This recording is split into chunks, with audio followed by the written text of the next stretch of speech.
quand la jeunesse ivoirienne fuit le gbagboïsme pour donner son destin au président Alassane Dramane Ouattara.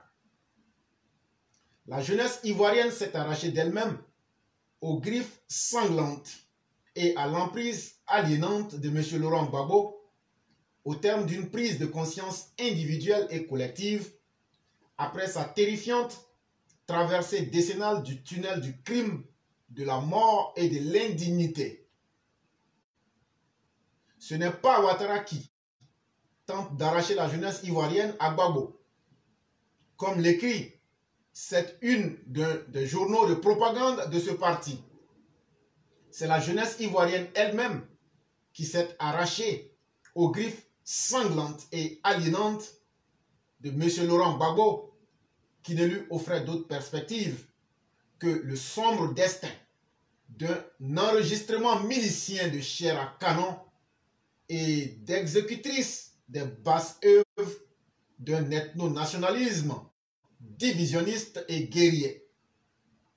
Comme l'histoire du pays le montre, la jeunesse ivoirienne s'est arrachée d'elle-même à l'emprise de M. Laurent Gbagbo à partir d'une prise de conscience individuelle et collective après l'expérience de l'aliénation suprême, c'est-à-dire la terrifiante traversée décennale du tunnel du crime, de la mort, de l'indignité dans lequel l'avait enfermé le chef du PPACI par la propagande et l'intoxication psychologique.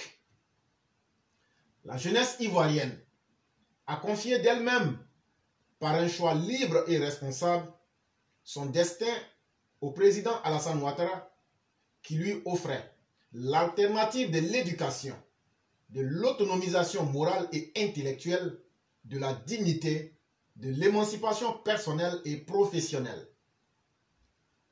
La politique de la jeunesse du PPACI de M. Laurent Gbagbo, l'ex-FPI, fut et demeure toujours une politique d'asservissement, de brutalisation, de conditionnement pavlovien, de stérilisation psychique, de lobotomisation, de nivellement par le bas, de production et de reproduction de l'ignorance et de l'oisivité, la mère de tous les vices.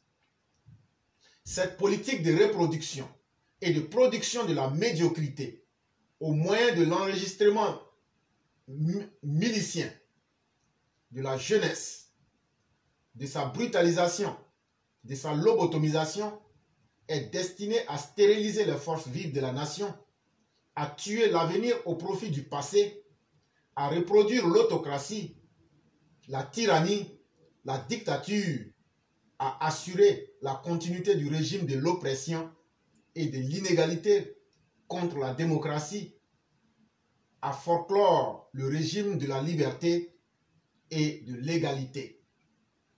N'est-il pas hautement significatif que les jeunes cadres dirigeants nouvellement promus au PPACI de Laurent Gbagbo soient des figures les plus emblématiques de la jeunesse milicienne du parti, qui se firent remarquer par des actions caractéristiques sur le terrain du combat contre la démocratie, contre le régime du suffrage universel.